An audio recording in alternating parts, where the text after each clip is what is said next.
Bonjour, c'est Gretel. Aujourd'hui, je vais partager avec vous quelque chose qui Dieu a mis à mon cœur. Et je voulais le partager. Alors, j'ai mis comme titre La souveraineté de sa miséricorde. Et pour ça, on va comprendre qu'est-ce que ça veut dire les mots souveraineté. Donc, souveraineté, en fait, c'est l'autorité suprême d'un souverain. Donc, c'est une autorité. C'est un caractère d'un État qui n'est soumis à aucun autre État. En fait, ça veut dire que c'est Dieu, il prend les décisions qui lui semblent bonnes. Il ne doit pas, il n'est pas soumis à une autre autorité. C'est lui l'autorité suprême. Et miséricorde, qui veut dire en fait la compassion, c'est une clémence, c'est une faveur, la grâce d'avoir été pardonné. Donc la miséricorde, c'est que cette autorité suprême y a mis les cieux sur nous. Alors, maintenant, je partage avec vous Romains 9, 6 à 13. Donc, Romains 9, à partir de 6 à 13, on va voir justement qu'est-ce qui est exactement la miséricorde divine de Dieu. Alors ici, dans Romains 9, 6, ce n'est point à dire que la parole de Dieu soit restée sans effet, car tous ceux qui descendent d'Israël ne sont pas Israël. 7. Et pour être la postérité d'Abraham, ils ne sont pas tous ses enfants, mais il est dit, en Isaac sera nommé pour toi une postérité. 8. C'est-à-dire que ce ne sont pas les enfants de la chair qui sont enfants de Dieu, mais que ce sont les enfants de la promesse qui sont regardés comme la postérité. Voici en effet la parole de la promesse, je reviendrai à cette même époque et Sarah aura un fils. Dans le 10, et de plus, il en fut ainsi de Rebecca qui conçut du seul Isaac, notre père. Car quoique les enfants ne fussent pas encore nés et qu'ils n'eussent fait ni bien ni mal, afin que le dessein d'élection des dieux subsista sans dépendre des œuvres et par la seule volonté de celui qui appelle. Ça, c'est puissant et c'est fort. Ici, on est en train de voir dans le 11 qui dit qu'ils ne sont pas nés, ils n'ont même pas fait du bien ni du mal. Ça, c'était par rapport à Jacob et son frère Ésaü. Il dit, afin que le dessein d'élection des dieux subsista, sans dépendre des œuvres et par la seule volonté de celui qui appelle. Alors, c'était Dieu souverain, autorité suprême, qui a eu miséricorde de Jacob. Et il appelle Jacob. Dans le 12, il fut dit à Rebecca, l'aîné sera assujetti au plus jeune qui est Jacob, selon qu'il est écrit dans le 13, j'ai aimé Jacob et j'ai haï Ésaü. Avec ça, on peut voir que c'est Dieu qui choisit et Dieu appelle. Même avant qu'on soit né, Dieu y avait déjà prédestiné Jacob. Par rapport à son frère, lui n'était pas destiné, mais Jacob, oui. 14, on va lire. 14 jusqu'à 18. Que dirons-nous donc? Y a-t-il en Dieu de l'injustice? Loin de là, car il dit à Moïse, je ferai miséricorde à qui je fais miséricorde, et j'aurai compassion de qui j'ai compassion. Ainsi donc, cela ne dépend ni de celui qui veut, ni de celui qui court, mais de Dieu qui fait miséricorde. 17. Car l'Écriture dit à Pharaon, je t'ai suscité à dessein pour montrer en toi ma puissance et afin que mon nom soit publié par toute la terre. 18. Ainsi, il fait miséricorde à qui il veut et il endurcit qui il veut. Ça veut dire que c'est Dieu qui prépare les cœurs des hommes. Il va endurcir ou il va ouvrir ceux qui doivent venir à lui. Ça, c'est la première chose qu'il faut comprendre. Si on regarde Romains 9, 21-29, alors 21, les potiers n'est-il pas maître de l'argile pour faire avec la même masse un vase d'honneur et un vase d'un usage vil? Et que dire si Dieu voulant montrer sa colère et faire connaître sa puissance à supporter avec une grande patience des vases de colère, formés pour la perdition. Et s'il a voulu faire connaître la richesse de sa gloire envers des vases de miséricorde qu'il a d'avance préparés pour la gloire, ainsi nous a-t-il appelés, encore une fois, il dit le mot appelé, non seulement d'entre les Juifs, mais encore d'entre les païens. 25. Selon qu'il dit dans l'Osée, j'appellerai mon peuple celui qui n'était pas mon peuple, et bien-aimé celle qui n'était pas la bien-aimée. Et là où on leur disait, vous n'êtes pas mon peuple, ils seront appelés fils du Dieu vivant. Ésaïe, de son côté, s'écrit au sujet d'Israël. Quand le nombre des fils d'Israël serait comme le sable de la mer, un reste seulement sera sauvé. Car le Seigneur exécutera pleinement et promptement sur la terre ce qu'il a résolu. Et le 29. Et comme Esaïe l'avait dit auparavant, si le Seigneur des armées ne nous laissait une postérité, nous serions devenus comme Sodome, nous aurions été semblables à Gomorrhe. Donc, on voit ici encore une fois que Dieu, parmi tous ces gens qui étaient dans la postérité d'Abraham, comme le sable, juste, il dit ici, un reste seulement sera sauvé. C'est important de comprendre. Puis en Luc 14,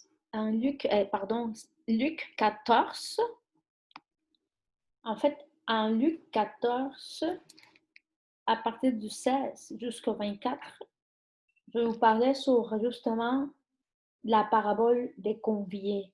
Alors, c'est les soupers. Et on va voir ici qu'est-ce qui se passe quand Dieu envoie des invitations. Ceux qui ont été invités, ils n'ont pas venu, mais il y a d'autres personnes qui vont venir, qui vont se rajouter, qui peut-être au départ, ils n'étaient pas invités. Donc, on va lire ça, c'est en 14, Luc 14, 16. Et Jésus lui répondit avec une parabole. Un homme donna un grand souper et il invita beaucoup de gens. À l'heure du souper, il envoya son serviteur dire aux conviés, venez, car tout est déjà prêt. Mais tous, unanimement, s'émirent à s'excuser. Alors le premier lui dit, oh, j'ai acheté un champ et je suis obligé d'aller le voir. Excuse-moi, je t'ai pris. Un autre dit, oh, j'ai acheté 5 paires de bœufs et je vais les essayer. Excuse-moi, je t'ai pris. Un autre dit, je viens de me marier et c'est pourquoi je ne puis aller. Le serviteur de retour rapporta ces choses à son maître. Alors le maître de la maison, irrité, dit à son serviteur, va promptement dans les places et dans les rues de la ville et amène ici les pauvres, les estropiés, les aveugles et les boiteux. Le serviteur dit, Maître, ce que tu as ordonné a été fait, et il y a encore de la place. Et le maître dit au serviteur, Va dans le chemin et le long d'essai, et ceux que tu trouveras, contrains-les d'entrer, afin que ma maison soit remplie. 24. Car, je vous l'ai dit, aucun de ces hommes qui avaient été invités ne goûtera de mon souper. C'est très important ce qu'on vient de lire parce que on peut, nous, comme humains, inviter des gens, mais c'est pas les propos, c'était pas ces gens-là qui étaient supposés de venir, c'est une autre personne. Alors, en moi, ça m'était déjà arrivé. J'ai déjà planifié, j'avais invité une personne spécifique, une locataire que j'avais, et je sais qu'elle passait par des moments difficiles. Elle avait accepté, et elle voulait venir même avec son ami, mais j'avais même tout préparé, j'avais acheté des Bibles neuves pour ces personnes et j'étais prête de sortir pour me rendre chez eux. Et en dernière minute, elle me dit, excuse-moi, non, j'ai peur, je ne veux plus aller à l'église parce que, je ne sais pas, il avait peur, son ami il avait dit des choses que peut-être c'était une église, j'ai aucune idée, mais elle n'a pas voulu venir. Moi, ces jours-là, j'étais un peu frustrée, bien sûr, parce que j'avais acheté des Bibles, et j'étais tellement contente, de nouvelles personnes vont venir, cette personne a besoin de Dieu en plus, et était vraiment dans le besoin de recevoir, mais elle a refusé. Donc, j'étais comme ça, et cette journée, j'étais vraiment frustrée, vraiment, parce que j'étais contente de ça. Et il arrive des choses inattendues. J'avais appelé auparavant une personne, j'avais parlé qu'il y avait quelque chose ce soir à l'église, une fille, et je suis partie quand même seule. J'ai pris la voiture, je suis partie seule, et je me rendais à l'église. Mon téléphone sonne, et c'est la fille avec laquelle j'avais laissé un message. C'était justement une fille, en plus, c'est une fille juive. Elle m'appelle et me dit, Gretel, j'ai entendu ton message. OK, je vais venir t'accompagner. Et, mais voilà, je vais être au métro Côte-Vertu. J'ai dit, parfait, OK, je passe par là. Il n'y a pas de problème. Je vais venir te chercher. Next, un appel rentre une amie à moi, une Française. Puis elle avait venu à l'église, je l'avais amenée quelques reprises. Je l'avais invitée et ce jour-là, elle était dans le métro à Côte-Vertu. Puis elle m'appelle, son appel rentre, puis il me dit, Gretel, c'est trop bizarre. D'habitude, il n'y a aucun service, je ne peux pas téléphoner dans le métro, dans cette ligne-là. Je ne sais pas comment ça se fait que mon appel a rentré, mais est-ce que tu vas à l'église ce soir? J'ai dit oui. Est-ce que je peux venir? J'ai dit oui, oui. T'es à méthode couverture, ça tombe bien, je dois justement aller la voir. Alors, c'était OK, c'est étrange de ce qui se passe. Par la suite, je suis en train de m'en aller au métro Côte-Vertu et je ne sais pas comment me rendre. Je dis, ah, c'était par où? Et là, j'arrête, j'ai un garçon qui marchait et je lui demande comment est-ce qu'on se rend. Lui, il ne parlait pas bien français, je pense qu'il parlait espagnol. Et ma mère a compris, il pensait que je lui disais, viens, je vais t'amener au métro Côte-Vertu. Et il allait rentrer, je dis, ah, attends une minute. Et j'ai vu sa face, il m'a inspiré confiance, il dit, écoute, viens, rentre, montre-moi comment aller au métro Côte-Vertu, tu t'en vas là-bas, n'est-ce pas? Oui, OK. Tu me dis, je t'amène, et en même temps, tu me dis comment y aller. Parfait. Pendant que je parlais avec lui dans la voiture, je lui ai dit, oui, il y a ce service. Et j'ai dit, il va y avoir un événement aujourd'hui et tout. Il m'a dit, est-ce que tu es intéressé d'aller? Il m'a dit, oui. Alors, j'étais, waouh, OK. J'ai arrivé à l'église, ma voiture était remplie. Il y avait la Française, il y avait la fille juive et le Mexicain. Et ma voiture était pleine. Et ce jour, j'avoue que dans la soirée de ce qu'il parlait, la prêche, ça avait impacté la fille, la juive, parce qu'elle est allée voir le pasteur par la suite pour le remercier. Il a dit, vous avez dit toute la vérité, il m'a dit. Puis elle m'a dit, Gretel, ton Dieu, il m'a parlé. Mais j'ai dit, c'est le même Dieu. Après, la française, j'ai vu qu'elle était comme très attentive. Et j'avais pas vu les garçons mexicains. Elle, la juive, elle m'avait dit, parce qu'il était à côté d'elle, ton ami, il arrêtait pas de pleurer durant toute la brèche. Et là, je fais comme, waouh, c'est incroyable. Alors, moi, j'avais pensé, j'avais moi planifié à ma façon. Mais Dieu avait décidé autrement. Alors, c'est pour ça que j'ai compris la souveraineté, qu'est-ce que ça veut dire la souveraineté de la miséricorde. Alors, Dieu décide vraiment à la fin de qui il fait miséricorde, de qui il appelle. Alors, nous, qu'est-ce qu'on fait? On doit juste répandre la sémence d'évangile et c'est Dieu qui fait le reste. C'est Dieu qui décide à la fin. Alors, ça a été fait. Je me souviens de ça. Ça m'a beaucoup impacté cette histoire. Et aussi, c'est important de savoir par rapport à ça que je vais vous donner un verset en Matthieu 7,14. Matthieu 7,14, ça dit « Mais étroite est la porte ». En fait, je vais commencer par le 13. « Entrez par la porte étroite, car large est la porte, espacieuse est le chemin qui mène à la perdition. Il y en a beaucoup qui entrent par là. » 14. « Mais étroite est la porte, resserrée le chemin qui mène à la vie. Il y en a peu qui le trouvent. » Voilà. Ça, c'était un verset. Puis un autre verset que je voulais partager, c'était Philippe 2, 13.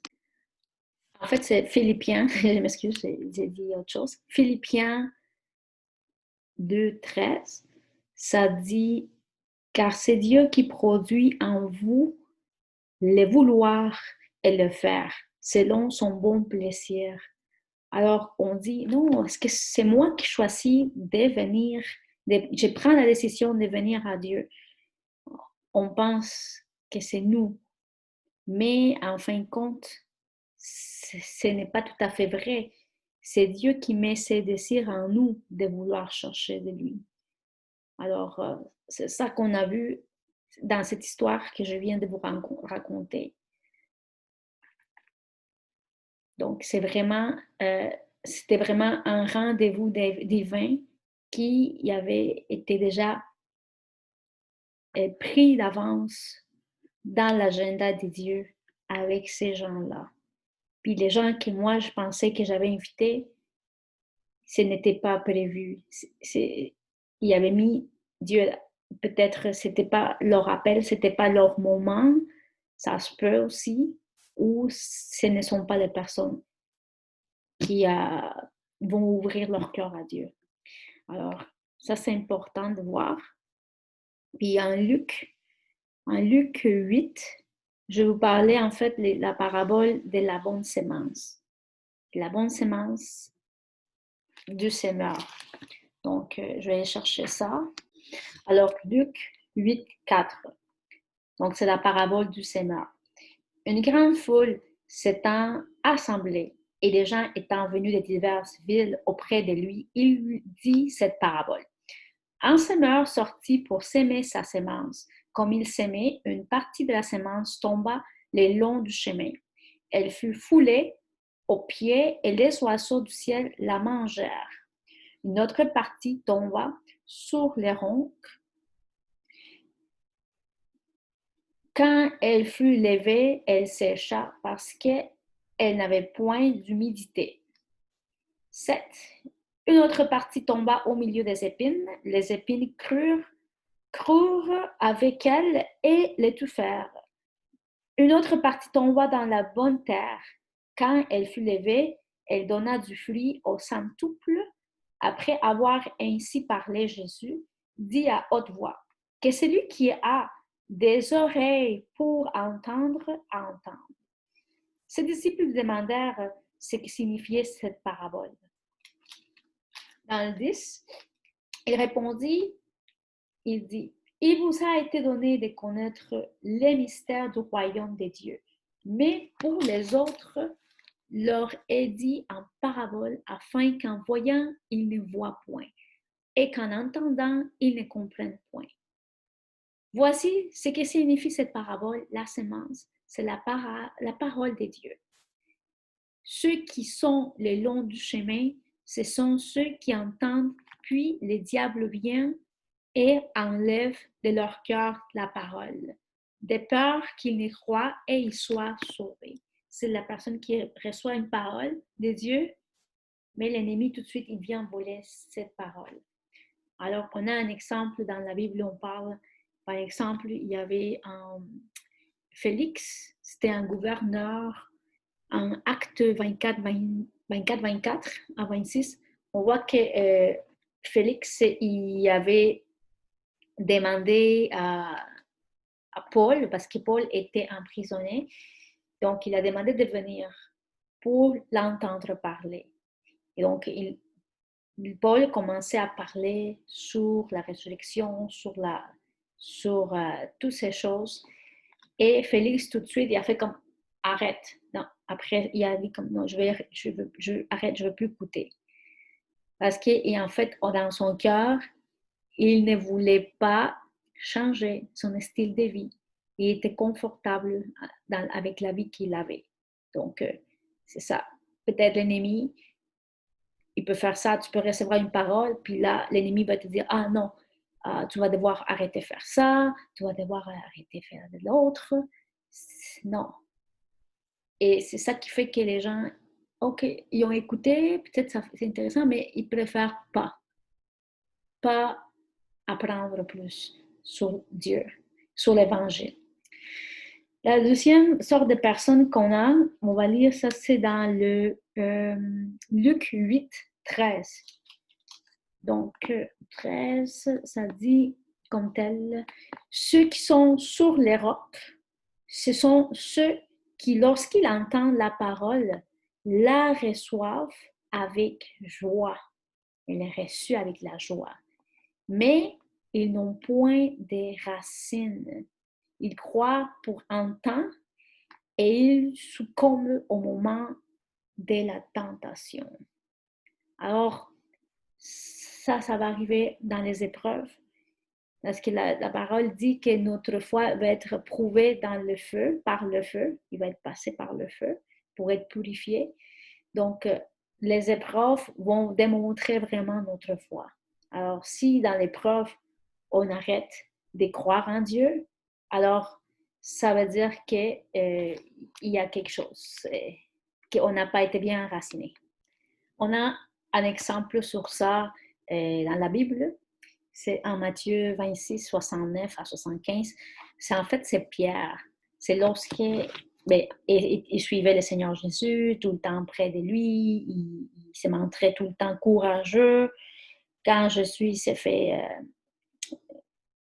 prendre par les Juifs.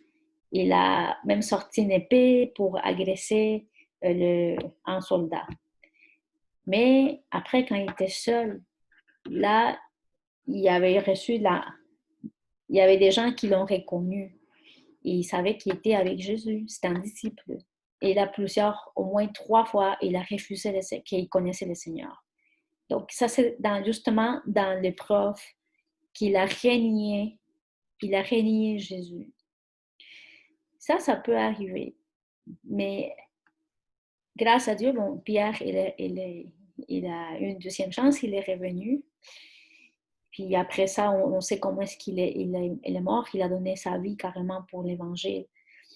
Mais c'est dans l'épreuve qu'on peut vraiment grandir. Alors ici, si une personne n'aime pas l'adversité, puis il va arrêter de croire en Dieu parce parce que cette personne, il a cru qu'en venant au pied de Jésus, que tout allait être magnifique, que tout allait être beau, que tout va être couleur de rose, ce qui n'est pas vrai. Ce n'est pas juste des bénédictions, il y a aussi des choses qui vont arriver dans la vie au moment qui arrive. Peut-être ça n'a pas l'air d'une bénédiction, Mais plus tard, ça devient une bénédiction parce que ça va produire un fruit en nous si on persévère dans le Seigneur. Alors ça, c'est une autre sorte de sémence de personnes. Alors, on va voir maintenant le troisième type, c'est en Luc 8, 14. Ce qui est tombé parmi les épines, ce sont ceux qui, ayant entendu la parole, s'en vont et la laissent, étouffés par les soucis, les richesses et les plaisirs de la vie, et ils ne portent point de fruits qui viennent à maturité. Alors, ça, c'est chrétiens qui ne veulent pas faire, en fait, des sacrifices. Acte 8, justement, Acte 8, 9, 24, on a un exemple de ça. Alors, c'est l'histoire, en fait, d'un magicien qui s'appelait Simon. Et lui, il faisait de la magie. Il aimait ça, attirer l'attention, se faire sentir, se faire apprécier par ce pouvoir qui lui, il exerçait avec la magie. Donc, tout à coup, Philippe est arrivé, il a commencé à prêcher l'évangile, il commençait à voir des miracles qui se passaient, et lui a été en fait interpellé, était attiré par la curiosité. Et il a commencé à suivre Philippe, et il a levé sa main, il a accepté, on va dire, Jésus. Oui, mais pour un certain temps, après ça, on a vu que les apôtres sont venus, il y avait Pierre et Jean sont venus parce qu'ils voulaient faire en fait les impositions des mains afin que le Saint-Esprit puisse descendre sur la vie de ces gens-là qui venaient de justement accepter le Seigneur. Ils avaient vu le travail qu'avait fait Philippe pour évangéliser ces gens. Et donc, justement, Simon était là. Alors, Simon, il vient voir Pierre et il lui dit, mets ta main sur moi, je veux recevoir ce pouvoir. Il a dit que je puisse avoir ce pouvoir du Saint-Esprit. Et il a même offert de l'argent. Alors, ça a beaucoup déplu Pierre, parce que pourquoi tu prends, qu'est-ce que tu penses que c'est le don de l'esprit? On ne peut pas l'acheter. Alors, ça, c'était justement quelqu'un qui venait au pied de Jésus, mais il ne s'était pas débarrassé encore de son cœur des choses qu'il y avait. Alors, il y avait encore des choses comme la soif d'être vu, d'être reconnu, d'avoir le pouvoir. Le pouvoir, c'était ça, ce qu'il y avait dans son cœur encore, vouloir la reconnaissance.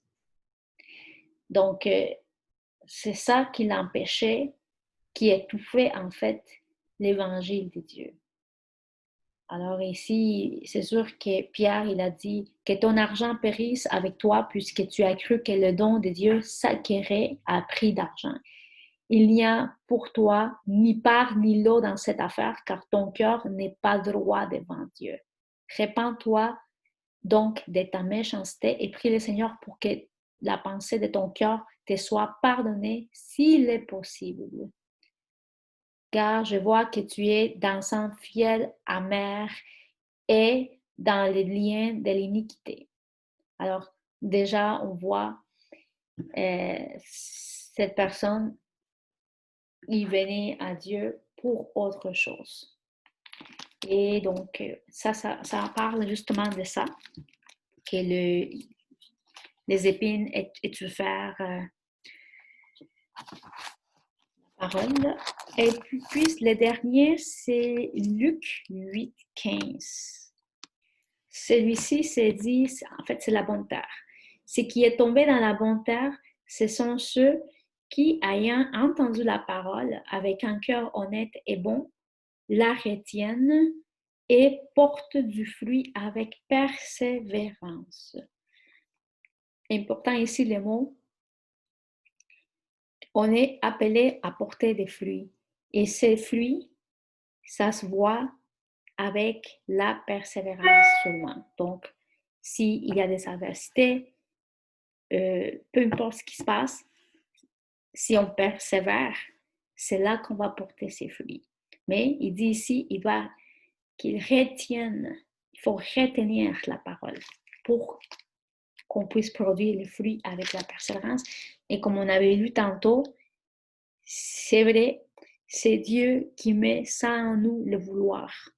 Alors, juste de savoir ça, juste le fait de savoir qu'on est des personnes, qu'on a ce désir de chercher plus de Dieu, apprendre plus de Dieu, de vouloir partager des dieux, puis qu'on persévère, peu importe ce qui se passe, on persévère dans notre foi, même si les maladies peuvent arriver, même s'il y a un décès, même si on perd un travail, peu importe ce qui peut arriver, si on persévère, puis on demeure, ça montre clairement qu'on est bien dans la bonne terre, et à son temps, on va donner un fruit.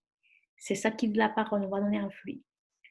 Donc ça, c'est tellement important de comprendre que c'est un privilège parmi tous les sables, toute la descendance d'Abraham, tout, et juste seulement une petite portion qui était destinée à être sauvée.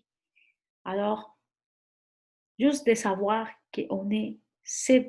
on appartient à cette petite portion, ça va nous rendre tellement heureux puis privilégiés que cette autorité suprême, il a mis son regard sur toi, sur moi, pour qu'on soit sauvés. Alors, je voulais vous partager ça aujourd'hui et j'ai un dernier verset tellement important que vous allez comprendre ce que je viens de dire. En fait, ça va faire un résumé. Mais avant, je vais vous parler de la bonne terre. Un exemple dans la Bible, c'est l'histoire l'histoire des sachets. Luc 19, 1 à 10. En fait, ça parle de l'histoire de cet homme qui était tellement petit qu'il a dû monter sur un arbre pour pouvoir voir Jésus qui marchait dans la rue. Et il n'a pas passé par inaperçu. Jésus, tout de suite, il a remarqué. Et le plus intéressant, qu'est-ce qu'il dit, c'est qu'il dit, sachez, descends, qu'aujourd'hui, je vais souper avec toi. Donc, on voit dans le 7, il dit, 19, 7, il dit, il est allé loger chez un homme pécheur. Mais sachez, se tenant devant le Seigneur, lui dit, voici, Seigneur, je donne aux pauvres la moitié de mes biens, et si je fais tort de quelque chose à quelqu'un, je lui rends le quadruple. Jésus lui dit, le salut est entré aujourd'hui dans cette maison parce que celui-ci est aussi un fils d'Abraham, car le Fils de l'homme est venu chercher et sauver ce qui était perdu. Alors, sachez, c'était un homme pécheur, mais son cœur avait changé dans la présence du Seigneur Jésus et Jésus l'avait appelé à être sauvé. Et on peut voir les fruits de repentance tout de suite. Il est en train de dire qu'il allait donner aux pauvres la moitié de ses biens. Et à tous ces gens qui ont fait du tort, de donner quadruple. On voit les fruits. Alors, dans les versets que je voulais vous donner pour finaliser, qui résument en fait tout ce qu'on a parlé, c'est en Jean 6, 64 à 66. Jean 6, 64 à 66. C'était lorsque Jésus était avec tous les disciples et il avait commencé à parler à tous ces gens dans le 64, alors Jean 6, 64. Mais il en est parmi vous quelques-uns qui n'y croient point. Car Jésus savait dès le commencement qui étaient ceux qui ne croyaient point et qui était celui qui les livrerait. Et il ajouta, c'est pourquoi je vous ai dit que nul ne peut venir à moi si c'est là ne lui a été donné par le Père. C'est un don. Dès ce moment, plusieurs de ses disciples se retirèrent et ils n'allaient plus avec lui. Juste comprendre que même les disciples, parce qu'il y en avait plusieurs disciples qui étaient appelés, mais c'est pas, mais finalement, ils n'ont pas resté. Il y en a juste 12 qui ont resté. Tous les restes sont partis. Alors ça, c'est pour nous faire comprendre les privilèges qu'on a d'avoir été appelés, mais choisis d'avance et de demeurer dans le Seigneur. Alors, voilà ce que je voulais vous parler aujourd'hui sous la souveraineté de la miséricorde du Seigneur. Et je vous souhaite une bonne journée. On se revoit à la prochaine fois. Merci.